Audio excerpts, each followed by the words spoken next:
درودی به پایان با شما هستم. خودشناس شیرین. امیدوارم خوب هستید، صحت سلامت هستید. آرزو دارم همتون صحت سلامت باشید. خبرهای مهم دارم، می توانید ویدیو را از اول تا آخر با دقت گوش کنید و سوال ها باشد در پایان ویدیو در کامنتاری نویسید، به سوال های خود جواب خواهید گرفت. نفرانی که با واسطه واتساپ به ما من زنگ میزنید یا سابشن پیامک روان میکنید، من امکانیت جواب دادن عموما ندارم. فقط در همین کانال یوتیوبم در پایان ویدیو می توانم که به سوال های شما جواب نویسم. خبرهای مهم رو که گوش کردید پدیلیت کنید، فرستونید به دیگر هموطنان تا که دیگر هموطنان نیز آگاه شوند.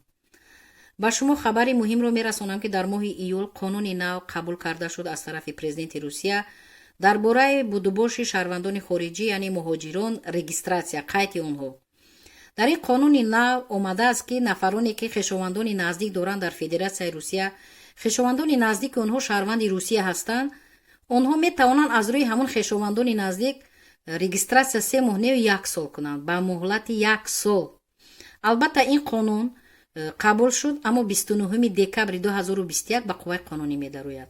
یعنی بعد سال نو، بعد روزهای عید همون سال نو در روسیه روزی کاری سر می شود. به معلول نفرانی که خویشاوندان نزدیکشون در روسیه یعنی شهروند روسیه هستند به معلول می توانند که رجیستراسیا قید 1 ساله کنند. مثلا نبیره باشد، بیبی بوبی باشد، یگون زن و شوهر باشد از یکدیگر نفری که شهروند روسیه است در جای زیستی وی می تواند که 1 سال مهلت 1 سال رجیستراسیا کند، 3 ماه و 1 سال. و غیر این نفران سوال ها می دید اویدی گرفتن РВП вид на жительство، اویدی запрет депортация زن یا شوهر، اویدی فرزندان گرفتن شهروندی روسیه از روی پدر یا مادر.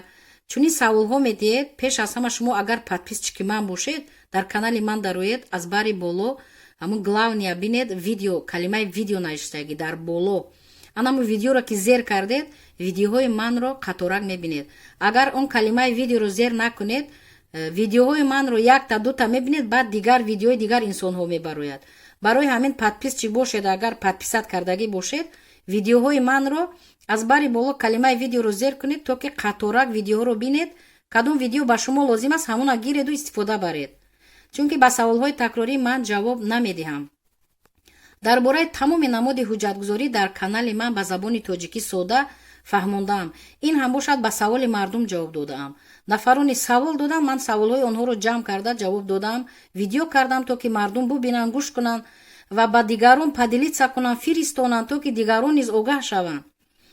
агар мардум ҳама огаҳ мешуд ба ман паёмак сообщение дар имо ватсап равон намекарданд. бисёра шабу рӯз занг мезанад, илтимос мекунад ба саволам ҷавоб биде. барои ҳамин бинед дар канал даромада бинед, пурра ҳама намуди ҳуҷҷатгузорӣ дар канали ман видео ҳаст. бемалол гиреду истифода баред. дар бораи депорт, запрет, дар бораи переселини, дар бораи тамоми ҳуҷҷатгузорӣ дар канали ман ҳаст ба забони тоҷикӣ.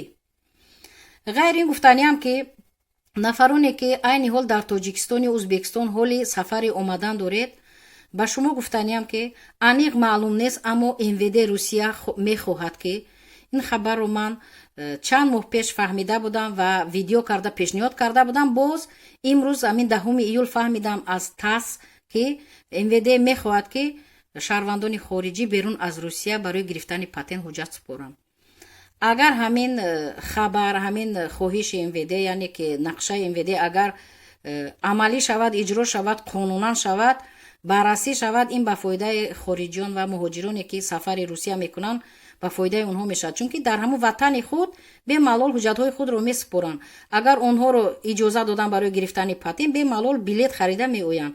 иҷозат надодан сарсону саргардон мешаванд, чунки ҳамагон медонед ки чӣ қадар ҳозир ҳама сарсону саргардон ҳастанд. яъне билети самолёт, чиптаи самолёт нархи баланд. мардум ба воситаи ӯзбекистон, дигар давлатҳо вориди Русия шуданд, азият кашиданд ва айни ҳол давом дорад низ.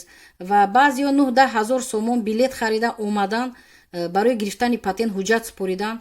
анализи онҳо хуб набаромад, онҳоро отказ рад карданд.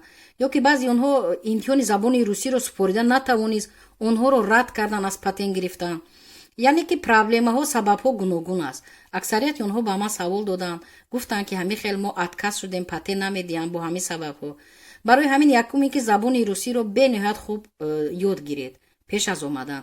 дуюм ин ки агар ҳамин нақшаи ҳамин МВД Русия, яъне ки вазорати корҳои дохилии Русия агар ҳамин хоҳишаш яъне пешниҳод шаваду ба назар гирифта шавад, қонунан ин баррасӣ шавад, бениҳоят хуб мешавад ки мардум сарсону саргардон шуда дар ҳамон берун аз Русия ҳуҷҷатҳои худро месупоранд ва аниқ медонанд ки ба онҳо мумкин аст патент додан ё не.